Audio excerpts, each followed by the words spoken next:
सचिन, ये आपके पास भी नहीं रुकेगी, ये मैं गारंटी लिख के देता हूँ। ये इंडिया से जाएगी अमेरिका जॉनसन के पास। अबे साले, मैंने रंगे हाथ तो मैंने अपने आंखों से इसको पकड़ा है इस गली में। और अभी तो रुको, क्लाइमैक्स अभी बाकी है।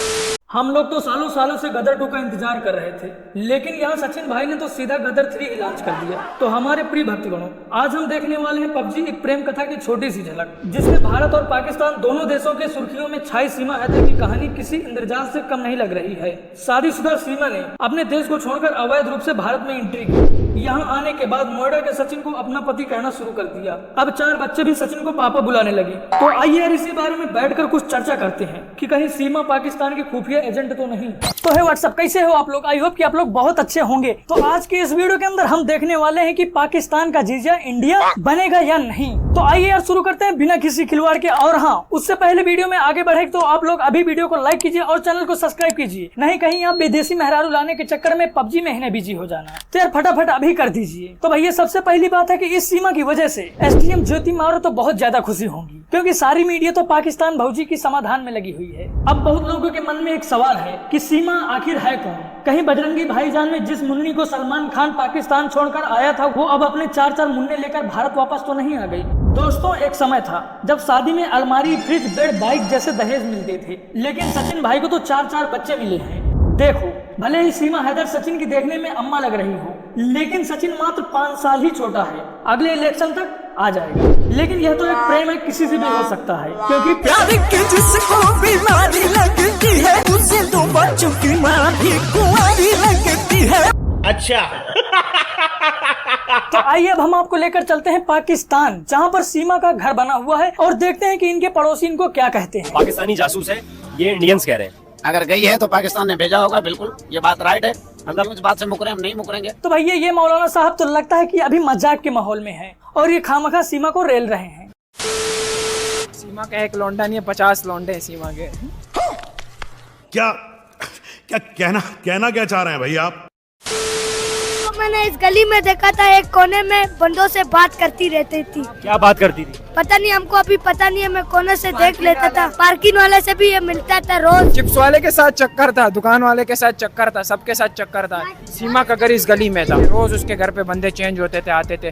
कभी उसके बच्चों को देखो कोई आदमी लेके जा रहा है, कभी बच्चों को देखो दूसरा आदमी लेके जा रहा है। खैर, यह बात सुनने में अजीब नहीं लग रही कि जिस तरीके से यह बच्चा कह रहा है कि पार्किंग वाले से रोज बात करना और दुकानदार और चिप्स वाले के साथ चक्कर था और रोज उसके घर में बंदे चेंज होकर आते थे। क्या उसके पास बंदों की फैक्ट्री थी? हो सकता है ये कोई खुफिया एजेंसी का काम हो। ये भी तो सोचो, इनका शायद कोई मिशन हो, जिस मिशन में ये काम कर रहे हैं गुपचुप माहौल बना रहे हो। ये भी एक सोचने की बात है। देखो, सीमा जो थी वो 5 तक पढ़ी हुई थी और पबजी धर्राटे काट के खेल रही थी, और यह एक ऐसी जगह निवास करती है जिस जगह पर गरीबी रेखा वाले लोग निवास करते हैं। देखो, अगर मैं अपना शैतानी खोपड़ा का यूज करके बताऊं तो इनमें एक चीज कॉमन थी कि रोज दुकानदारों से मिलना और नए नए बंदों का आना जाना। मेरे हिसाब से यह एक बहुत बड़ा सीक्रेट प्लान है, जो कि इस तरह से बनाया गया है कि हो सकता है ये सब खुफिया एजेंसी का काम हो।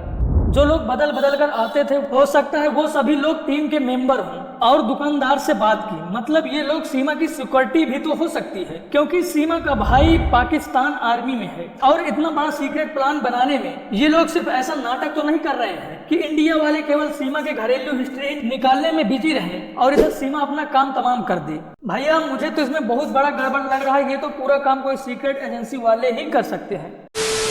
दिखने में आपको कैसी लगती थी? मुझे तो बहुत अच्छी लगती है यार, बहुत अच्छा फिगर था उनका। मैं सर नहीं जाना चाहती पाकिस्तान, और प्लीज मेरी सबसे ये रिक्वेस्ट है कि मुझे भेजा भी ना जाए।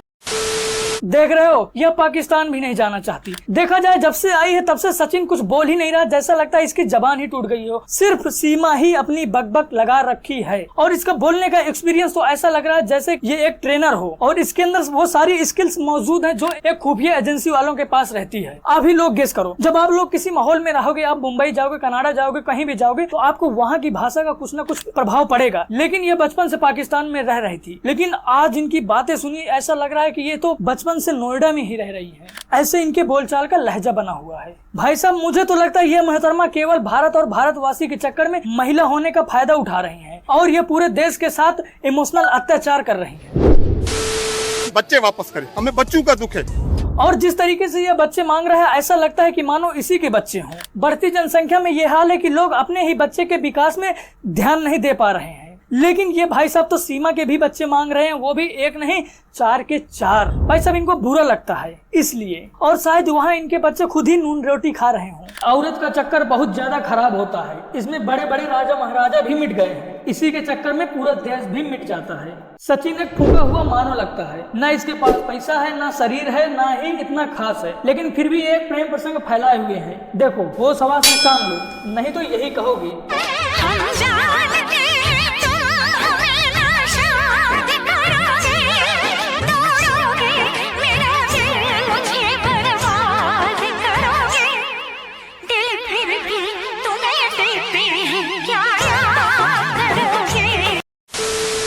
मेरी तरफ से तो साफ बात है कि देश की सुरक्षा को ध्यान में रखते हुए शासन प्रशासन सही निर्णय ले, प्यार के चक्कर में देश का नुकसान न हो और न ही सीमा सचिन के साथ अन्याय हो, जो हो सही हो और कड़ी जांच हो इसमें, क्योंकि ये बातें सीमा की बहुत बड़ा सवाल खड़ा करती हैं। 5वीं पास होकर फर्राटेदार इंग्लिश बोलना, कंप्यूटर चलाने की अच्छी नॉलेज होना, 5-5 पासपोर्ट होना, 3-3 मोबाइल का होना, सिम कार्ड का पाया जाना, भाई पाकिस्तान सेना में होना, पाकिस्तान से दुबई और दुबई से नेपाल, चुपके से नेपाल के रास्ते भारत आना, आते ही तुरंत साड़ी नमस्ते अभिवादन सादगी व भारतीय परिवेश में ढल जाना, फर्राटेदार हिंदी व अंग्रेजी बोलना, उर्दू का एक लफ्ज भी जुबान में न आने देना। मीडिया भी इसका इंटरव्यू कर रही है, ये कोई उत्सव मनाने का विषय नहीं है, यह एक गंभीर चिंता का विषय है। तो भैया इस बात को लेकर बहुत ज्यादा खुश मत होइए कि इंडिया पाकिस्तान का जीजा बन गया है, क्योंकि हर खुशी के पीछे एक गहरा राज होता है। तो भैया जब तक इसमें तगड़ी इन्वेस्टिगेशन नहीं हो जाती है तब तक आप ज्यादा उछलने कूदने की कोशिश मत करिए, हो सकता है आगे चलकर यही हमारे लिए खतरा साबित हो। तो भैया जो था आपके सामने है, अब आप लोग कमेंट कीजिए कि सीमा को भारतीय नागरिकता देनी चाहिए या नहीं। कमेंट का दरवाजा बिल्कुल खुला है, आप लोग फटाफट कमेंट करिए और अपनी राय व्यक्त कीजिए। तो यार अब मैं चलता हूँ, अगर आप लोग नए हो तो यार वीडियो को लाइक कीजिए, चैनल को सब्सक्राइब कीजिए और हाँ अपने दोस्तों के पास भी इस वीडियो को शेयर कीजिए और अपना ख्याल रखना।